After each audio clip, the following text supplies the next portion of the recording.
to the Gulf Coast. Welcome to the Gulf Coast. Welcome to the Gulf Coast. Welcome, guys, to the Gulf Coast Music Podcast. My name is Q Steezy, and today's new wave is Electric Blue Yonder, and I'm with Beth and Johnny. Hi, how's it going? So great to have you guys on the podcast. Y'all just killed it with the open mic. But I've got to ask, when did Clammy join the team? Actually, Clammy joined the team a couple years ago. He's a prop for a music video that hasn't come out yet. It's called Bath Time. It's going to be on the Micro Party album. Gotcha. And he's hung out in the background for a while, but he only really had a chance to shine his light back in February down in Key West. We did the first ever live performance of the Micro Party live show, which was like an interactive music, dance, and puppetry event. We partnered with Bravo Theater, which is a children's program down there, and then Southernmost Youth Orchestra. And we just thought it'd be funny for Clammy to do a promo for that. Finally get a little in the spotlight. Finally get to shine my light. That's just an impersonation. I'm not Clammy. And then we just had fun with it. So this Texas run, we were like, well, we got room in the van. We'll take Clam along. And the rest is history. Man, that's what was the Texas run like? Oh, it was good.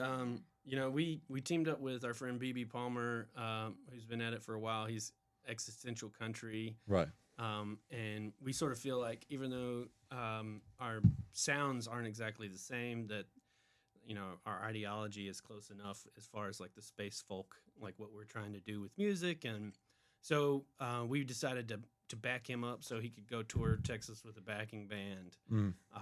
He headlined some of the shows where he already had a following, and then we headlined the shows that it made more sense for us to headline, and traded back and forth. And it's been a lot of fun. We had some great shows. Last night rained out on us, and we just drove through a lot of rain to get here. From Baton Rouge. That's right, yeah. Before heading over to Oyster City tonight for another set. So nice. I'm glad the rain has passed and we still get to play today. Are you guys going all the way through the Gulf Coast, or are you stopping in Mobile? We go back up to Montgomery we have a few days off, and then our next date is up in Florence in North Alabama in the Muscle Shoals area. Nice. Yeah. How do you decide the tour dates and schedule? Well, sometimes people reach out to us, and then like if there's like a festival or something, you build that's like your anchor, and you build around it. In this particular case, we decided that we thought it would be fun to work with BB on this tour. So, a few months back, we sort of looked at markets where we both had followings, and then, because this is a largely Texas run, and he had more presence in Texas, I sort of let him take care of the Texas side, and then we filled in the cracks with some of the other dates to flesh out the tour. Absolutely. You always look at it like, okay, there's 3 ways to get to this place, and 3 cities that we could route through, and just try to make sense of it all. And there's always like a wish list, and then like what can we make work, and you usually like look at one side first, like the front half of the tour, and then what you can't make work on the front half, if you can, you try to make it work in the back half to get back home. Gotcha, cool. Well, what are the best restaurant stops on a tour? Oh, well, this particular tour maybe goes to what did you say, Jay's Barbecue? Jay's Barbecue. That was incredible. Was that in Abilene, Texas. We have a friend, I'm giving a shout out, Ben Garrett, who he's got 2 young kids at home, and he sort of lives vicariously through the tour, and he'll let us know like good coffee shops and restaurants. Nice. And, like does the research on like this is like the highest rated pizza shop in 400-mile radius. You should go try it.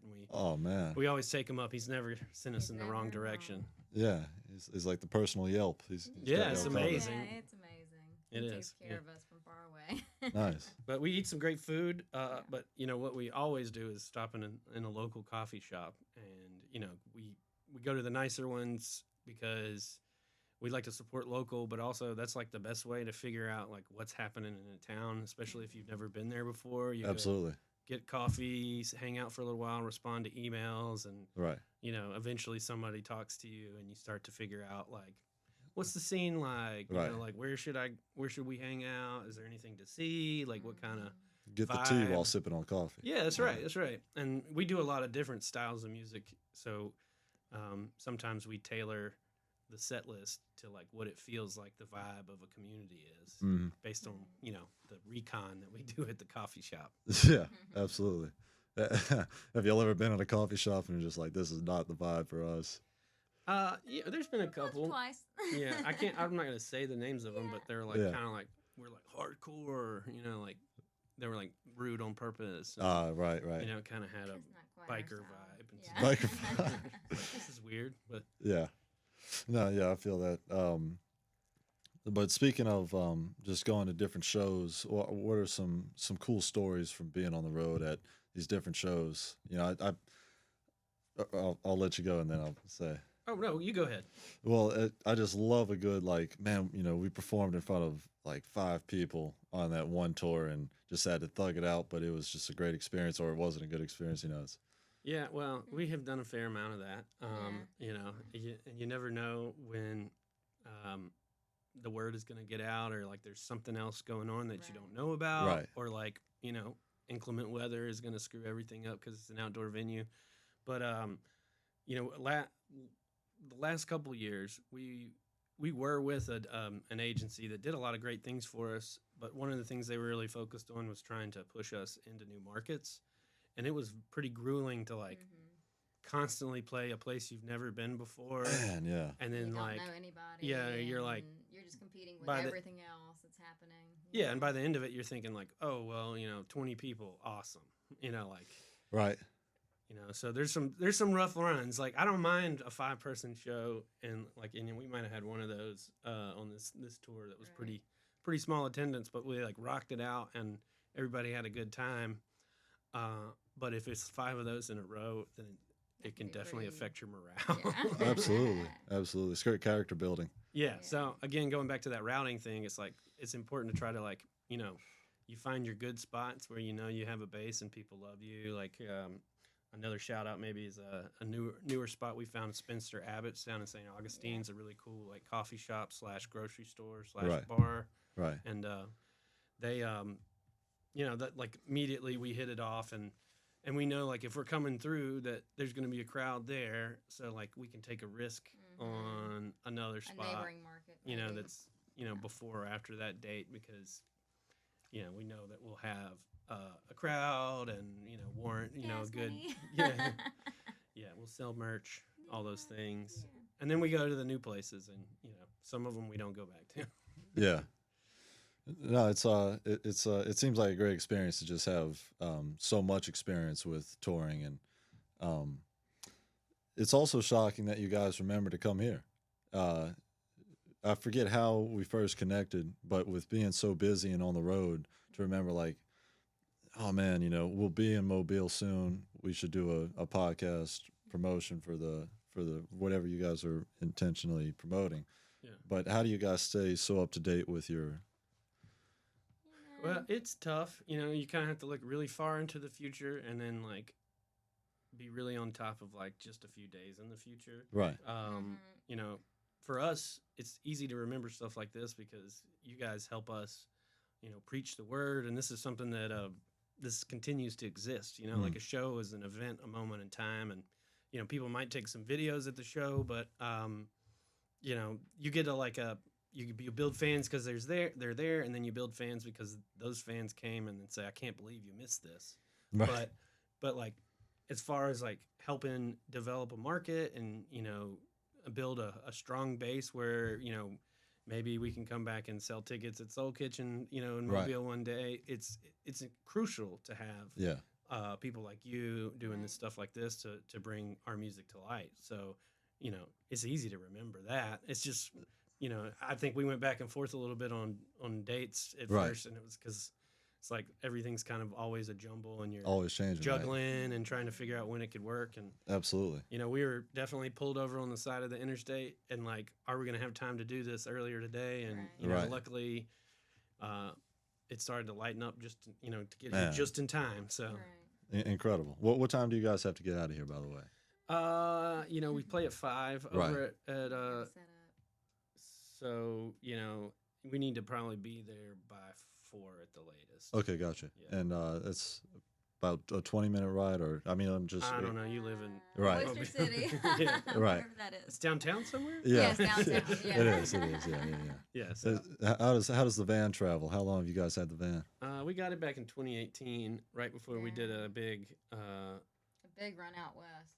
yeah. And our good friend Jack welded us some bunk beds. So that's been super, super helpful. Absolutely.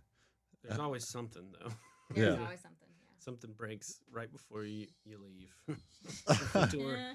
always adds to the cost. This time it's been the AC, which I thought would be okay because the temperatures aren't bad. But when it's rainy and humid, then you have to think about the defroster. Yeah, it was steamy in the van today. Oh, Yeah, that's another thing. We'll get her fixed up here That's next fine. week when we have a couple days off. yeah, absolutely. It's great to plan ahead like that. Yeah. I would have liked to have a little time off on the tour to get fixed, but we didn't. We couldn't ever The carve good it news out. was we were really busy. The bad news was we didn't have time to get it fixed. Yeah, So. totally. Huncho Fest, the South's fastest growing recurring event, a music festival highlighting independent artists from all over the country.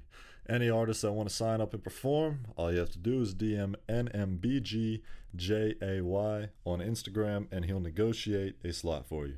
Tickets will be $10 at the door, and there will be a giveaway which includes a Gulf Coast music interview or a free performance at an upcoming event, all sponsored. Let's bring it back to the roots. When did you guys form your collective? So I guess it started because I met Beth. She was back in Montgomery after just graduating from University of Alabama, and I sort of revived an old college band that I had that was kind of this improv rock jam thing. Right. And we were doing that for a while.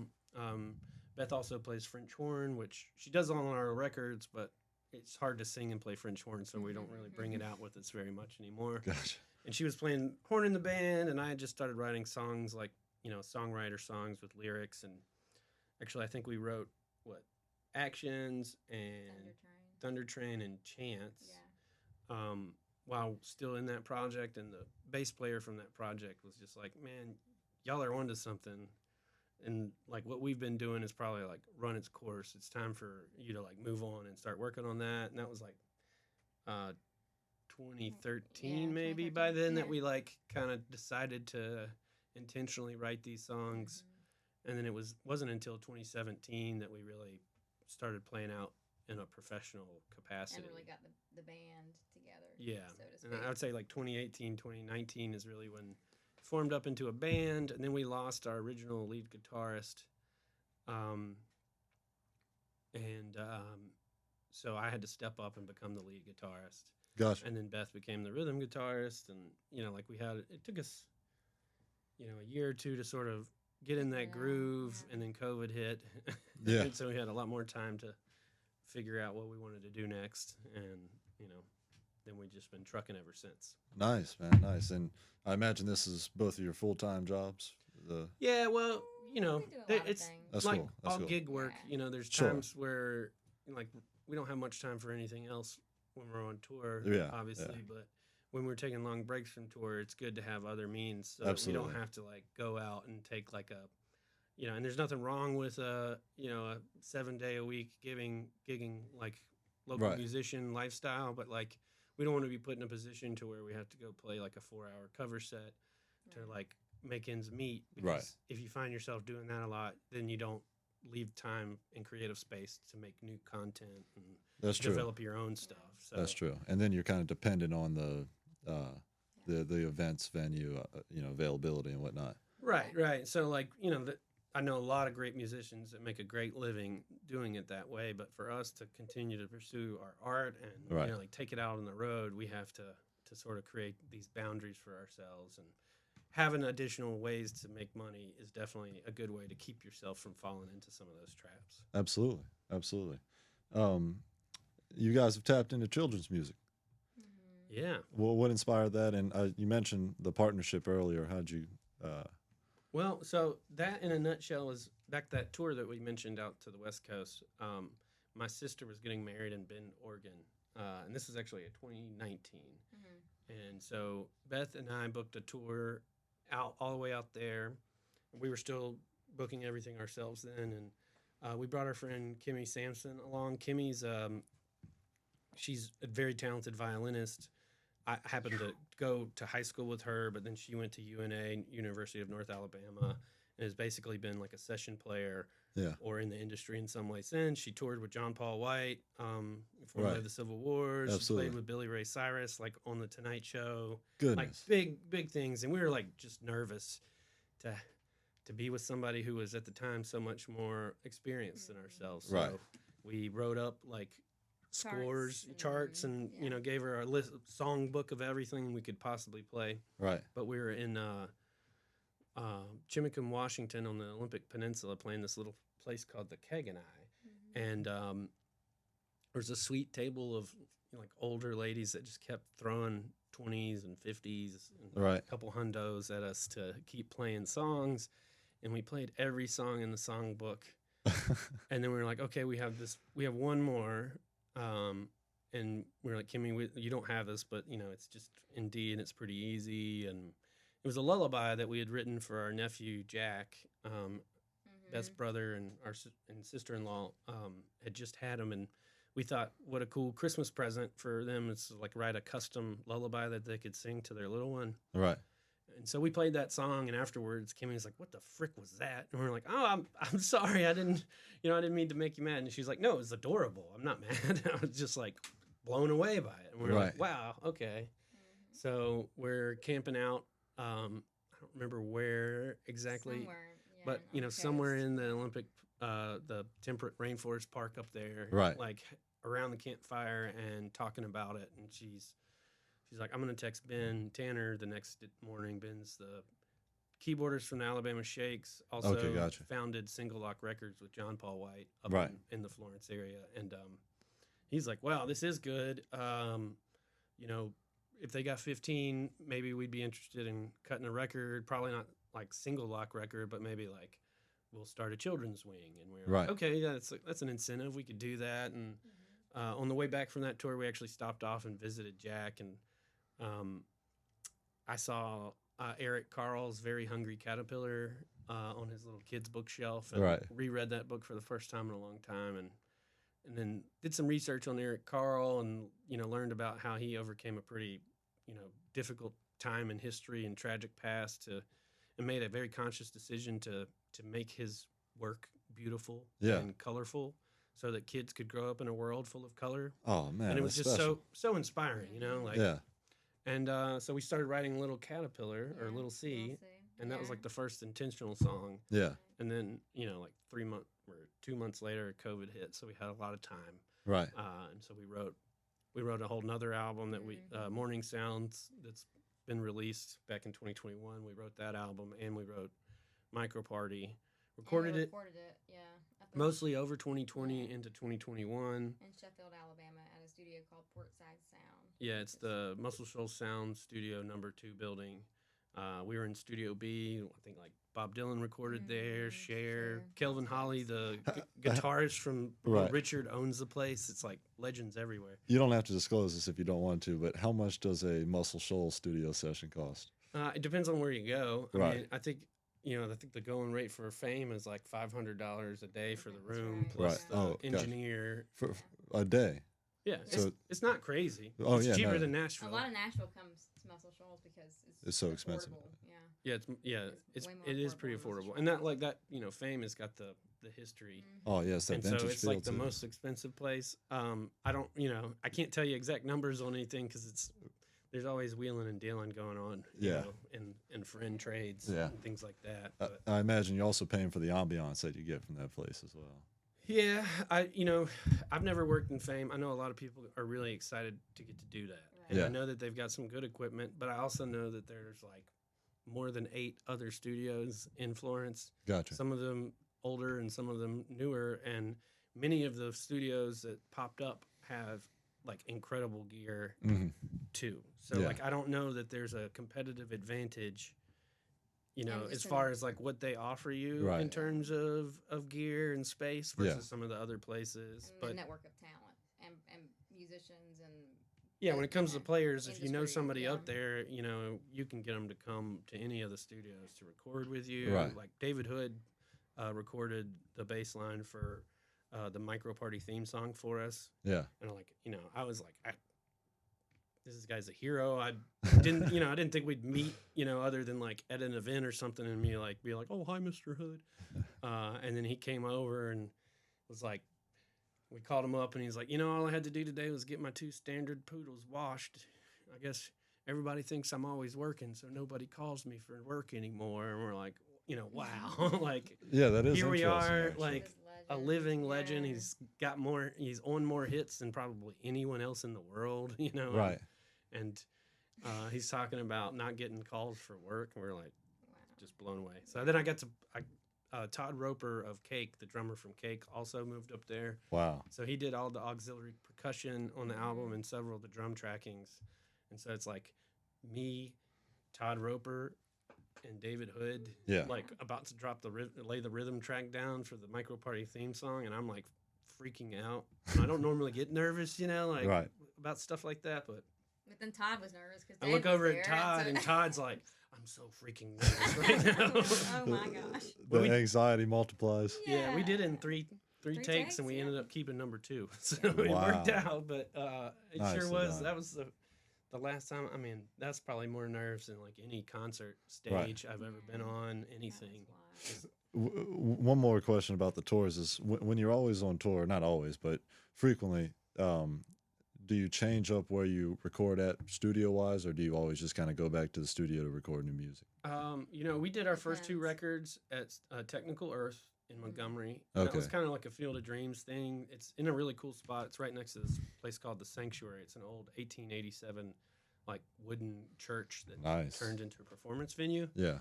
And you know, we've been involved with that organization for a while, and we sort of helped some of the early stages of, let's say, facilitation of getting Robert Shemp and Technical Earth into place to get to this building that's adjacent. And then, so we did 2 records with him, and then I really feel like the best thing for musicians to do is to move around. So you, like, the more people you work with, the more you end up learning, Yeah. and the more that you can learn about, like, you know, walking into Technical Earth, we had to rely on Robert's expertise, and he has a lot of expertise. He worked out at Toast Studios in San Francisco. It was a Bill Putnam design studio. He did like a lot of stuff in the 80s and 90s. REM, lots of, Yeah, you know, REM, Mr. T Experience, a lot of lots cool incredible Yeah. acts. sort of indie bands from 80s and 90s. That's me in the corner. Yeah. Yeah, exactly. And then he came back to Alabama and you know, built that studio, and we had to rely on his expertise because we didn't have any. And then only by like learning from him and his process, and then working with another engineer and learning their process, could we start to see like the differences. And Right. it goes from being like, this is how it's done and this is the only way it's done, to starting to understand that it's a much bigger world. Nice. And that, you know, there's multiple ways to get to the same answer. And whatever sounds good to the ear is how it's done. Right. Yeah. Because like rules, you can break them if it sounds good. Absolutely. So, you know, Absolutely. we got some more records coming up soon, and Probably in other studios. that, So, yeah, we're bouncing around. We Nice. got guy Kevin Ratterman mixed and mastered the Micro Party album for us. I've heard that name before. He did all of My Morning Jacket Right. stuff, and like There's some Andrew Bird. Andrew Yeah, Bird Ray and Ray LaMontagne, LaMontagne yeah. and Oh yeah. a Some couple stuff, other yeah. people. So he was in Kentucky and he's out in California now. And Cool. so we've been talking about working with him Mhm. for a couple years now, I guess. Just like building up the material and getting the stuff that's, I mean, we have a particular kind of album we want to make with him. So we want to make sure that we got all the right songs and they're all ready. you know? Will the album maintain the same font that you use at the bottom and the headline? Because I really like what y'all have had going on the recent albums and projects of like just like the same font on the bottom, and then Electric Blue Yonder at the top, and then kind of like a vintage looking photo in the background. Yeah, I think that's referencing what we did at Alabama Sound Company, maybe, Right. and those are all photos taken the day that we recorded. Nice, man. I like that. Yeah. So, I mean, we'll always do things like that. You know, I don't know who will be photographing, or, you know, like in studio photos are a little different than the live performance sort of Right. vibe that we were able to capture for that I see. one. But Johnny does all of our graphic work, so there is Cool. a consistency. Yeah, my built into that. background, I was in art school, and Yeah. then ended up going to architecture school. Nice. And worked as an architect for a little while. Really? So I'm like pretty adept with graphic design software, and then I'm also, you know, you're talking. This kind of goes back to the work thing. I'm a set designer. Really? In IATSE 479, so I work on film and television stuff every once in a while. Really? Have you ever worked in New Orleans? Never done anything in New Orleans. Mostly Atlanta based. I'm currently doing some work for something that's filming in Nashville. But, Okay, got it. You know, Yeah, Atlanta's booming in the film business. it has been. You know, all the film business has been hurt in the last couple of years, but they're Right. kind of coming back now. And Right. I did it pretty extensively when we first started the band, and I would have to like not be, you know, the band couldn't do much for like 6 months, and Right. then we'd go out and tour because it pays pretty was good, different. so we Yeah. didn't have to worry as much about how much we could make Right. on the road, and it gives me free health insurance, which is pretty sweet. Can't beat that. And then, but it is really hard, and there are people who really love that work. That's like their everything, and Right. it's a part of who I am, and not, you know, my everything. So like, Yeah. I do it as a means to get to keep making my work, you know, if that makes sense. Yeah. Nice. You know, we're all over the place with that stuff. No, that's great. That's great. Y'all are taking the advantage of life. You know. Got to figure out somehow. Yeah. Right? It's what does Electric Blue Yonder mean and stand for? Well, you know, the easy answer is that we you know, we're from Montgomery, Alabama, which Right. is the birthplace of civil aviation. The Wright brothers opened their first school of flight there, Yeah. and one of the first like Air Force bases in the country. It was before it was the Air Force, when it was still the Army Air Corps. It was Right. Ardmont, the Airplane Repair Depot number 3. Okay. And so there's a long aviation history in Montgomery. And at the time, I was like, really, when we first started making this music, which there's like a mythology and like a storyline to the music that we make with Electric Blue Yonder. I really got into parlor style picking guitar, like finger style. Right. I saw this thing about this woman, Lena Hughes, who was like the last great American parlor player. And they recorded an album of her when she was like 83 some time ago. And Jill Scott Heron style. yeah, it was amazing. Yeah. And so I started learning that style of picking, Right. and then that's like influenced a lot of our early songwriting for this. And with that aviation history, we kind of just said, oh, well, when we were encouraged to start playing this out, project, we were yeah. like, oh, okay, Blue Yonder, like that's an Blue Air Force Yonder, like reference the and- wild Blue Yonder, like from the Air Right. Force. Right. Gotcha. And then we also learned that there's like 50 bluegrass bands called Blue Yonder across the country. So once we started touring out of state, we knew that, I mean, like our first EP release even was like kind of a fiasco because Apple accidentally attributed it Oh. to another band's account for like Yeah. 2 months, Oh, you know, come and on. just, Yeah. I mean, it was early stages of that Apple stuff. gets on my nerves, man. I mean, they all got We're their always pros and learning. cons. And then we played up in Birmingham. We played at Saul's Juke Joint when they were filming the Zimmern List, that Andrew Zimmern show where he goes Yes. around and tries restaurants. And the Yes. theme was like barbecue and music or Oh, yeah. something like Yeah. that. And so they booked us as the house band for Nice. that performance. And that's like when we changed it to Electric Blue Yonder. I'd already bought the website and Right. like things were in motion, but you know, it was just easier to go ahead and start calling us that since we knew we were going to be seen nationally. Cool. Yeah. And that's when it changed. What's the mythological? Well, I don't know if we have enough time to go Okay. deep into Fair that enough. this time, but like, you know, some of our songwriting, like that, it's based around like for instance, Russell is the easiest one. Our bassist is Atlantean, not from Atlanta, but the lost city of Atlantis. and it was sent. They were sent here sort of like to watch over us as we develop into an intelligent planet. Which Yeah. we're not quite there yet, Yeah. but we're far enough along that aliens can't just come steal our resources at will and act Yeah.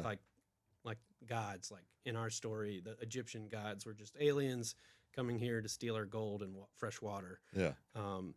And so, there's several songs in Yeah, our several songs. repertoire now, but like 1,000 Years, which is a pretty popular music video on our YouTube. Right. It's great shots all around Key West, and Russell's like emerges from the ocean and is walking around in a tuxedo that's soaked the whole time. That's about when he like saves the Earth, but destroys most of the rest of the Atlanteans in the process, and he sinks down to the bottom of the ocean for 1,000 years and sort of contemplates on what has happened. We have Into the Void is on the Morning Sounds record, and it's a longer instrumental track, and that's supposed to sort of be the like emotional representation of him sinking to the bottom. Right. And then there's the Children of the Sun, which is like the lament for that he like sings for his lost Atlantean people. So I That's just great, tipped man. a lot of stuff off, but Yeah. Recount. we've been writing it all for a long time, and it's a lot more interesting if you Absolutely. build a canon, around your stories, so that you have like something that can guide you as you continue forward. I think it's rare, especially nowadays, to find a concept behind a genre or a brand, and it's great that you guys have it. Oh, thanks. Yeah. Yeah, there'll be a lot more coming with the micro party universe as well. So. Yeah, that's sort of like the second iteration of like us figuring out how to create, a world of imagination around the music that we write, and Right. and it employs a lot of the ideas from Electric Blue Yonder, but then it's like unlimited freedom because it's kids' music. I mean, not unlimited freedom, but like I was gonna say, how can it connect to the children's music? That'd be cool. Yeah, it does connect, and it's like we're with the The- kids thing. It's like we don't have to be as serious, so we can be Right. a little bit Atlantis more Daycare. wild. Yeah, yeah, Mhm. that's right. But Clammy is the Clammy's the connection bridge right now. He's- Yeah, Clammy came from Micro Party, but he's touring with Electric Blue Yeah, Yonder. but he actually rode up with Atlantis from the bottom of the ocean That's to right. begin with. He So- Right, attached right. to Russell's You know. back while Russell was sitting there for And 1,000 years and hitched a ride. And they just snuck on board. Yeah, that's how it all started. That's awesome, man. Well, thank you guys so much for stopping by. It's great to have you, and to all our guests, you can catch the Electric Blue Yonder tonight at Oyster City, and you can tap into the new Roly Poly song. I love the one lyric that they're busy as a bee, but a bee is not an insect. It was like or something. I'm butchering it right now, but it was, Yeah, I'm a I busy say bee. I'm a busy bee. And I say, "Bzz," well, not so much as a bee as a roly poly. Oh, yeah. a punctual roly. Yeah, punctual roly poly. That's right. Yeah, no, that's the best children's music song I've ever heard. So awesome. Well, there's a lot more in store. for looking that. forward to it. Yeah. Yeah. That drops April 25th. Yeah, Just April 25th, everything comes out. We got another single dropping April 11th, and then I guess this isn't a horrible drive from Mobile, but we're going to be back in Baton Rouge the 12th Nice. at Canna Fest, a really cool thing put on at Beauvoir Park by Indigo Hemp Company. Cool. It's an all-day event of music, and we'll try to get back through Mobile again soon. We've done the People's Room a few times. Yes. And we used to do a lot of stuff down on the coast, like Big Beach Brewing. Right. And we're really going to try to figure out this year how we can get, back in this area more regularly, because Russell's from Spanish Fort and he lived in Mobile. He worked at the downtown Moe's for a long time. And we've got a lot of people down here, We Absolutely. just got to figure out when and where, to get back in front of them again. I think we really like doing the full band stuff. Right. And we're not quite big enough for the Soul Kitchen just yet, but we're looking around, so we'll be back in town more often. Absolutely. When you're at Soul Kitchen, I'll definitely stop by. So Heck yeah! for sure. Thank you guys so much. Yeah, thanks again for having us. Thank you. Welcome to the Gulf Coast. Welcome to the Gulf Coast. Welcome to the Gulf Coast.